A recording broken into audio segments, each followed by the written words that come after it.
Jésus dit, la loi de l'évolution de l'esprit, la réincarnation.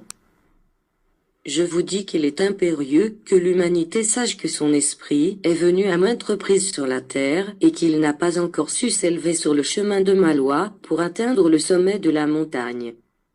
Pourquoi, si l'humanité a vu le développement de la science et la découverte de ce qu'elle n'avait pu croire auparavant, se résiste-t-elle à l'évolution naturelle de l'esprit?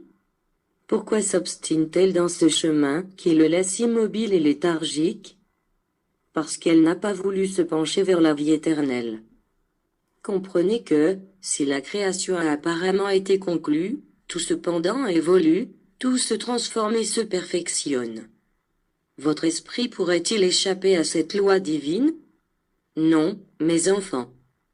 Personne ne pourra prononcer le dernier mot à propos du spirituel, de la science ou de la vie, parce que ces œuvres sont les miennes et qu'elles n'ont pas de fin.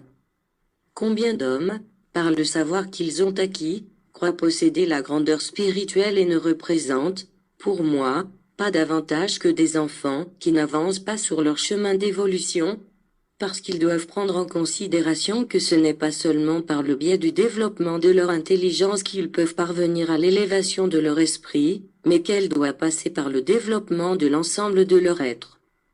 Et il y a, en l'homme, de nombreux dons qu'il est indispensable de développer pour réussir à atteindre la plénitude. C'est pour cela que j'instituais, comme une de mes lois d'amour et de justice, la réincarnation de l'esprit, afin de lui concéder un plus vaste chemin, qui lui offre toutes les possibilités nécessaires pour obtenir son perfectionnement. Chaque existence est une courte leçon, parce que s'il en était autrement, l'homme n'aurait qu'une faible opportunité de contenir en elle l'accomplissement de toute ma loi, mais il est nécessaire que vous connaissiez le sens de cette vie pour en retirer son essence et pour atteindre l'harmonie qui est la base de la perfection humaine, afin que vous puissiez accéder à un plan supérieur jusqu'à parvenir à la vie spirituelle, où je vous réserve tant de leçons qu'il me faut vous enseigner et tant de révélations que je dois encore vous faire. Pourquoi, alors que tout croît, se transforme, se perfectionne et se développe sans cesse, seul votre esprit doit-il stagner au travers des siècles?